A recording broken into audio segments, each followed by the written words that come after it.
So this is going to be a playthrough of me running the Lexington Event Center in the quickest time that I've done so far, though I do believe I could probably do it quicker.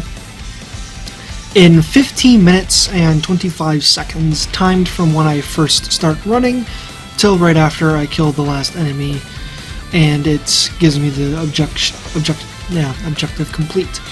Now, I just want to go through real quick and comment on how I ran this with my sniper at approximately 100k DPS on the sheet, and my SMG at about 100 and I think it was 18k and some change on the sheet.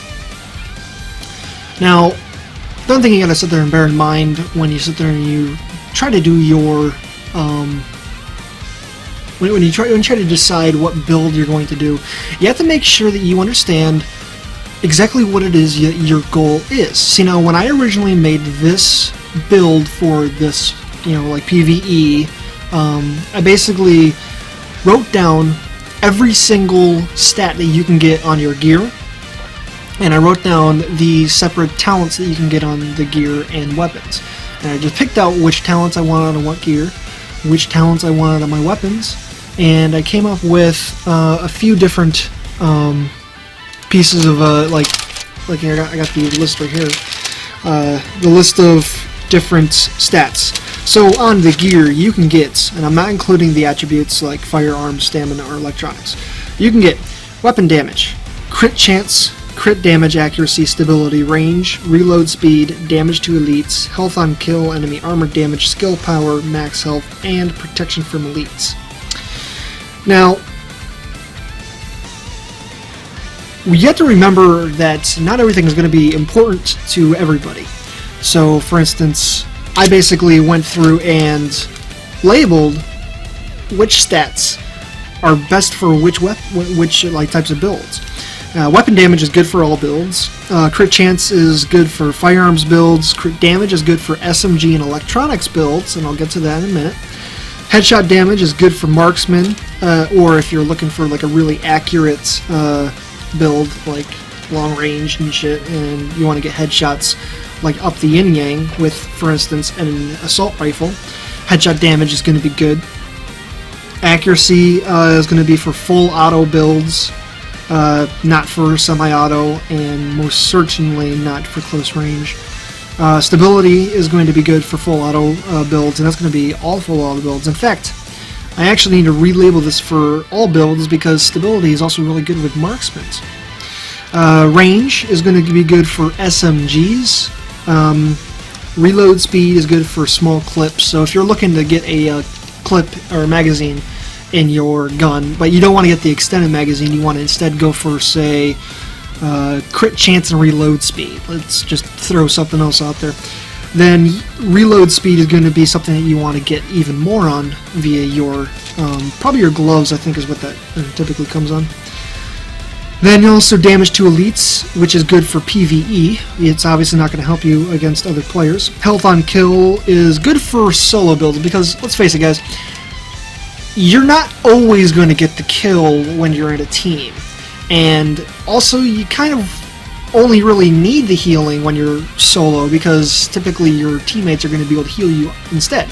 So you don't need health on kill when you're in a team because you're going to have team healing and you're not really going to be like banking on killing every single enemy. So health on kill is really good for solo players only.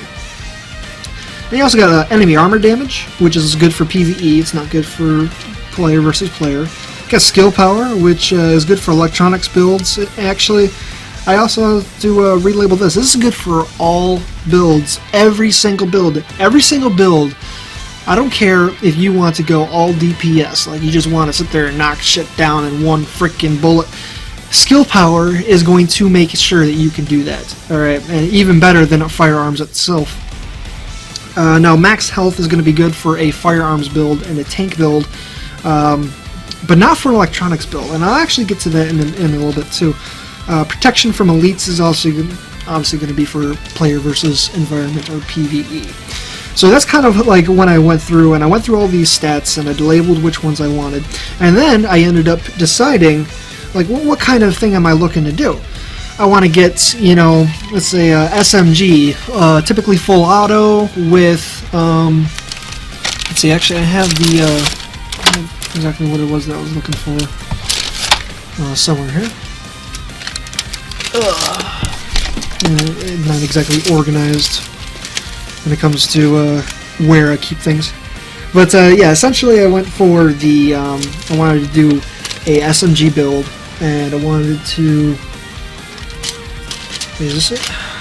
Yeah, PvE, because I was concentrating on player versus environment, SMG with full auto, typically with a team, and I wanted it to be an electronics build. I wanted to sit there and do a skill-based build. So I went through and I made sure that I had all the skills that were, you know, associated with this. And I found that the ones that I really wanted were, let's see here. Oh yeah, I wanted weapon damage. I wanted to double up on my crit damage. I wanted to get a little bit of accuracy, maybe some stability, range, damage to elites, enemy armor damage, and skill power. And then protection from elites was a maybe. I actually ended up not actually needing to get that. Then I labeled in the priority of what I wanted the most of. I started with crit damage, weapon damage, damage to elites, armor damage, skill power, stability and accuracy, range, and protection from elites. So you notice that those last three, or those last four, I should say, kind of skipped right over because stability, accuracy, range, and protection from elites aren't actually in my build. I went with crit damage. Actually, I don't even think I went with weapon damage, to be honest. Damage to elites, armor damage, skill power. And I'll also explain why I didn't go with the weapon damage as well. Actually, I'll probably explain that in a later video because it can be a long explanation. I could do the TLDR, but I mean, I'm a explainer personally. So anyway, I went through the weapon talents, and I wanted a balanced weapon talent for sniper shotgun, the cool-headed for an SMG, LMG, or assault rifle, deadly, destructive are good for, and ferocious are good for all. Fierce is good for an SMG and assault rifle. Responsive is good for an SMG, shotgun, and assault rifle. Prepared is good for a sniper, and maybe an AR, depending on how you want to run that one. Self-preserved is good for an SMG, assault rifle, and sniper, and then vicious is good for a sniper.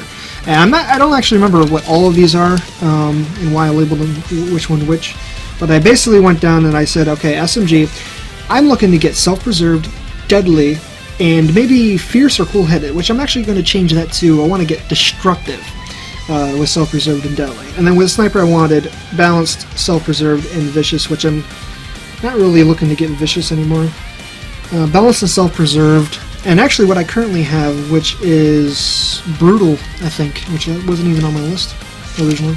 I got this list from an online list, so not 100% since it's based off of players'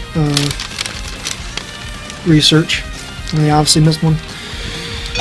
And I should have honestly done it myself too. But anyway, then I went through and I found out which stats went on which pieces of the gear. Okay, like chest piece, your mask, your knee pads, gauntlets, holster, and your backpack.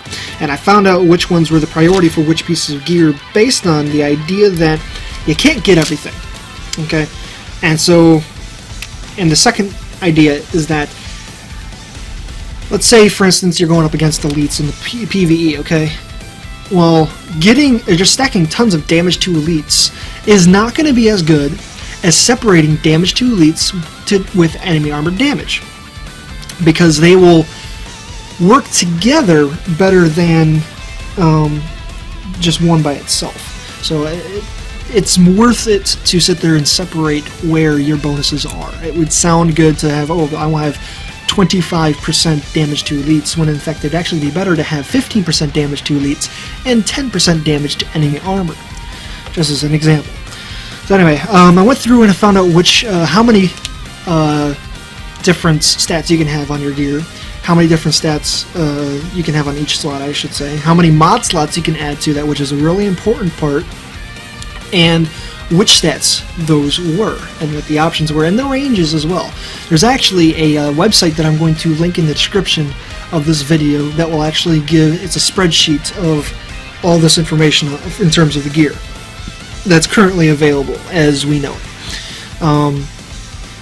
And so with body armor, I wanted damage to elites with mod slots.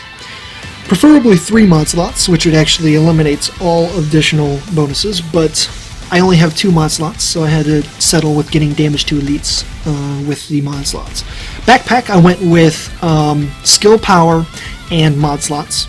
Actually, it automatically comes with a mod slot. The one bonus you get, I wanted to have skill power, and I'll get to that as well, probably in a later video when I explain more about it. With the mask, I wanted skill power, enemy armor damage, and a single mod slot. Now, skill power is one of the major attributes you can get added to the mask.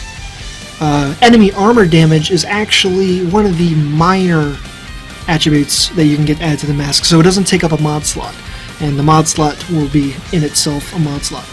Gloves, I wanted to get Savage for the talent because of the 13% crit chance for targets outside of enemy cover.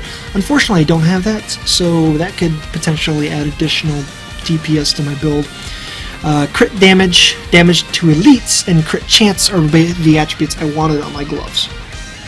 And the reason for that is, even though crit chance wasn't really high on my list of wants for my gear, it was the best option based on what it was. I mean, you have weapon damage, right? Well, weapon damage isn't as good as it sounds. Some people overhype this thing, and it does give you a boost in DPS on the sheets, but I'll explain more on that later. Then the other option for the gloves was health on kill. So when taking the 5 that are available, I eliminated weapon damage and health on kill to leave the 3 crit damage, damage to elites, and crit chance. Going on to the knee pads, I wanted to get crit damage, armor damage, and the slot, which I ended up getting crit damage, I think, and the gear slot. I don't think I got armor damage. I think it was only allowing two major attributes. So that's basically what I went with, was crit damage and gear slot. The holster, you want 3 attributes, guys. You want 3 attributes on the holster, and you want the mod slot, period. There's nothing else that you want.